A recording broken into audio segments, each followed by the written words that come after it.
Le Grenelle, tout d'abord, nous l'avons voulu. Nous, ce sont les ONG. Nous avons souhaité, et c'était dans le programme de l'Alliance pour la planète, qui était en tout cas une volonté de créer, à l'époque on appelait ça nous, un Grenelle de l'écologie. Et c'était une association qui s'appelait Écologie sans frontières, qui au sein de l'Alliance pour la planète, qui était composée avec, au début il y avait toutes les associations pratiquement françaises, et puis après vous connaissez l'envie que nous avons dans ce pays pour la fédération, en tout cas pour la coalition. Après les uns et les autres se séparent, mais l'Alliance pour la planète ça continue. Et ça continue bien d'ailleurs, on vient de créer le réseau environnement santé. Mais nous avons voulu ce Grenelle parce que nous voulions créer dans notre pays un sursaut et surtout ce qu'on considère un rattrapage historique. Le Grenelle, nous l'avons souhaité, nous l'avons initié, le président de la République l'a accepté et il a organisé. Donc ensuite, ce fut un moment, qu'est-ce que c'est le Grenelle? C'est un grand inventaire non exhaustif des problèmes environnementaux dans un pays riche. Et là, on peut dire que ce travail a été réalisé. Ce travail a été réalisé au sein d'un pentagone. Donc il y avait 5 parties, il y avait les ONG, il y avait l'institution, bien sûr, il y avait l'État, il y avait les syndicats, il y avait le MEDEF, et il y avait l'institution régionale. Donc ça, c'était vraiment très intéressant parce qu'il y avait des gens qui se côtoient en chien de faïence, et qui se regardent en chien de faïence, qui se sont parlé, longuement parlé, affrontés, et puis où on a pu négocier abondamment et d'une manière utile, intéressante. Donc, je vous dis là ce soir, c'était au sortir de la négociation, d'aucuns pouvaient dire que le verre était à moitié vide et d'autres dire que le verre était à moitié plein. Nous pensons que ça a été une avancée positive dans l'élan, et d'ailleurs je ne peux résister de vous lire dans le discours de Nicolas Sarkozy à l'Élysée, lors de la fin du Grenelle, ce qu'il a pu dire. Le Grenelle n'est pas une fin, c'est un commencement. Nous le ferons au milieu des difficultés de tous ordres. Nous le ferons contre les inerties, contre les routines, nous le ferons contre les égoïsmes, contre les aveuglements. Je voudrais me permettre ce soir de rappeler à M. le Président de la République son engagement.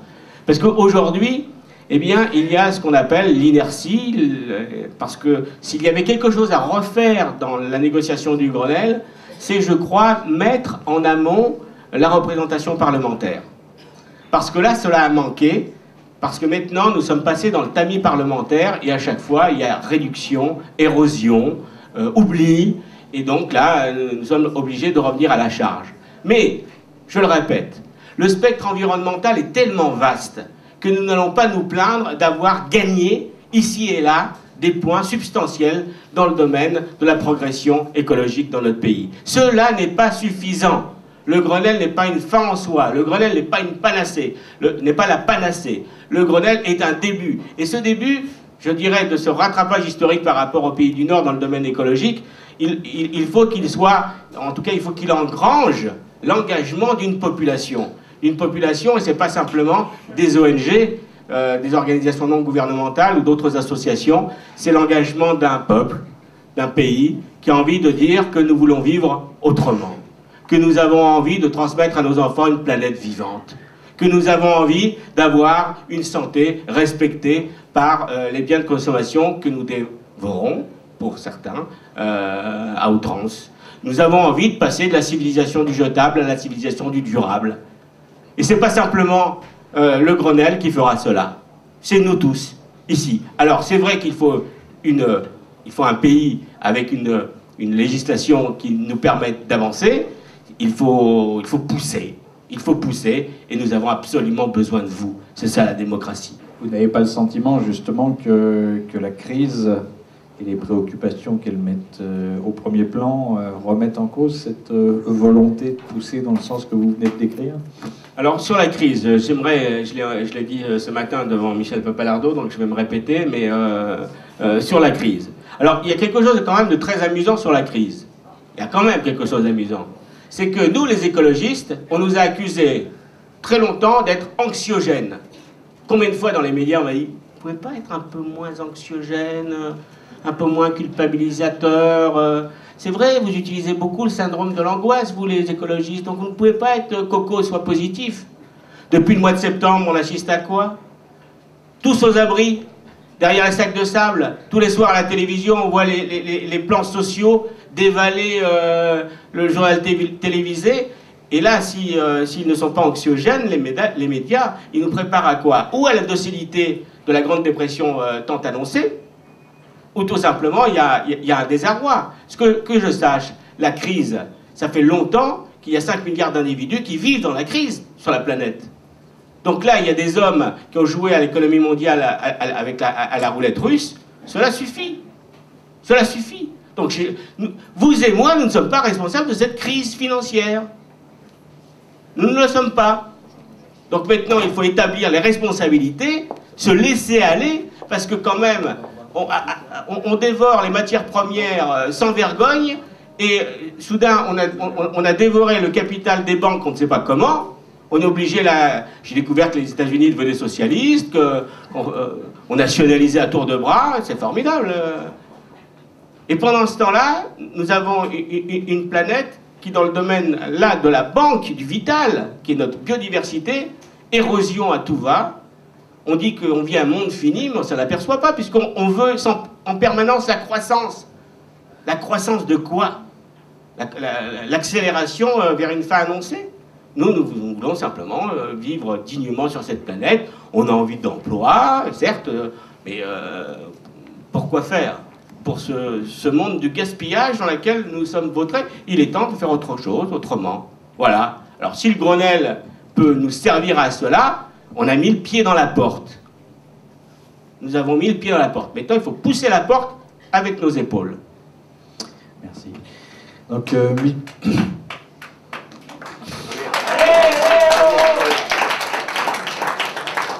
Michel Pappalardo, donc une des caractéristiques, enfin ce qui a rendu notamment le Grenelle nécessaire, la négociation du Grenelle nécessaire, c'était, il faut choisir ces mots, la forte résistance de l'appareil d'État français à ces problématiques, vis-à-vis de ces problématiques environnementales, donc en particulier la naissance de ce grand ministère suite au Grenelle marque probablement une rupture majeure dans l'histoire de l'État et de ses rapports avec les questions environnementales. Comment vivez-vous tout cela? Est-ce que vous avez l'impression qu'il y a vraiment une nouvelle ère qui s'ouvre pour l'État français? Est-ce que la crise est en train risque de remettre en cause ce mouvement qui était engagé avec le Grenelle? Comment percevez-vous la période? Bonjour. Pour moi, le Grenelle, c'est avant tout une méthode et une prise de conscience. Et c'est en cela que c'est effectivement quelque chose de très important sur lequel il faut construire et sur lequel il faut progresser.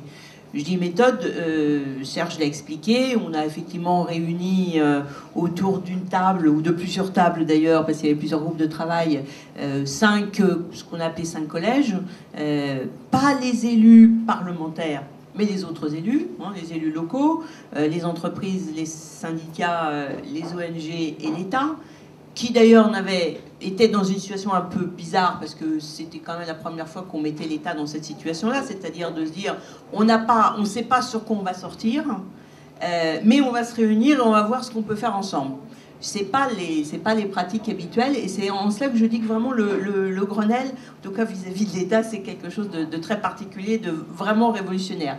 Alors, ce qui a en plus été fabuleux, c'est que ça a marché, parce qu'on ne savait pas non plus si ça allait marcher. Je vous rappelle qu'au début, il y avait quand même plein de gens qui disaient « Ah, moi je ne veux pas y aller si on parle de ci, moi je ne veux pas y aller si on parle de ça ».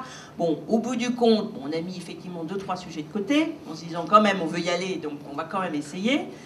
On a parlé d'à peu près tout, je dis bien à peu près, et on a eu la grande surprise, et c'est vraiment une grande surprise, c'est comme ça que ça a été vécu, de voir qu'en en parlant, on pouvait d'abord vérifier que, et c'est là que je reviens sur votre expression, l'appareil d'État ou politico-administratif, on va dire, parce que c'était peut-être plus politique qu'administratif, cette difficulté d'intégrer le fait que sur l'environnement, il y avait une volonté de la société, on va dire les choses simplement, d'avancer et de faire des choses.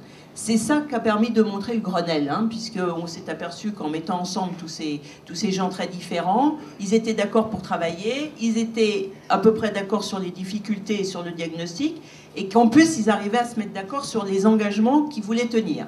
Alors on n'était pas allé dans le Grenelle jusqu'à dire comment on allait tenir chacun des engagements, parce que ça c'est un gros travail, c'est celui qu'on est en train de faire aujourd'hui, et qui continue. Même si, comme le dit Serge, ça ne se fait pas forcément de manière toujours très simple, on n'est pas d'accord sur tout, ni sur les méthodes, ni sur les financements à mettre, etc. Mais ça avance, ça continue à avancer, je le sais bien, puisque en tant que commissaire général au développement durable, parmi les choses que j'ai à faire dans l'administration, hein, qu'il n'y ait pas de confusion, moi je suis fonctionnaire. Dans l'administration, je ne suis pas politique. Dans l'administration, je suis chargée notamment de veiller et de rendre compte de la manière dont le Grenelle avance et dont les 268 engagements qui ont été pris dans le Grenelle sont tenus. Et donc je le fais vraiment engagement par engagement. Il y en a, c'est quasiment fait, il y en a d'autres, ça va prendre un peu plus de temps, mais avec cette idée-là, j'insiste qu'on va les tenir. Hein. C'est effectivement l'engagement qu'avait pris le président de la République, Serge l'a rappelé, et c'est vraiment comme ça qu'en tout cas aujourd'hui on travaille. Alors, pas forcément à la vitesse toujours souhaitée par les uns et les autres, mais il se passe des tas de choses, on y reviendra, j'en suis sûre.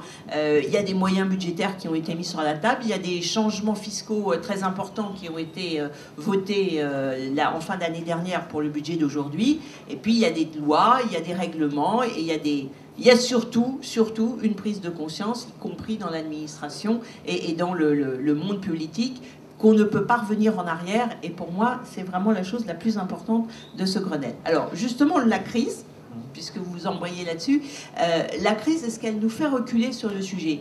Franchement, je l'ai déjà dit ce matin aussi, puisqu'on était ensemble avec Serge, non. Au contraire, parce que dans le Grenelle, on a deux choses. On a, bien sûr, il faut protéger l'environnement, il faut réduire notre impact sur l'environnement, mais il y a aussi le fait que nous sommes face à une planète finie, avec un certain nombre de ressources et de matières premières et énergétiques finies, qu'on est déjà 6 milliards et qu'on va être 9 ou 10 milliards dans quelques années, que bien sûr les 10 milliards ou les 9 milliards d'hommes, ils ont le droit de vivre bien, comme nous, sur la Terre, et que donc pour y arriver, il faut qu'on change de manière de consommer, de produire. On ne peut pas, c'est physique, et ça, la crise d'aujourd'hui pourrait nous le faire perdre de vue, mais il y a eu la crise d'il y a 1 an. Et il y a 1 an, au moment où on était dans le Grenelle, c'était pas du tout ça qu'on vivait. On vivait une crise d'une offre insuffisante face à une demande qui était en explosion, parce que justement on commençait à voir un certain nombre de pays, les Chinois, les Indiens, les Brésiliens, etc., qui progressaient en termes de développement, et ça nous mettait face à la réalité, c'est qu'avec le mode de vie que nous avons aujourd'hui, on n'est pas capable de fournir ce qu'il faut pour ni les 6,5 milliards qu'on est aujourd'hui, et encore moins les 9 milliards de demain. Et donc, il y a derrière le Grenelle aussi la sobriété. L'idée que pour atteindre les objectifs qu'on cherche à atteindre de vie meilleure, en tout cas bonne pour les générations futures sur notre planète, parce qu'on n'en a pas d'autres, il faut réduire la consommation de matières premières, de ressources naturelles, pour dire les choses simplement. Et ça tombe bien, parce qu'avec la crise d'aujourd'hui, il faut que nous investissions pour arriver à changer ces modèles.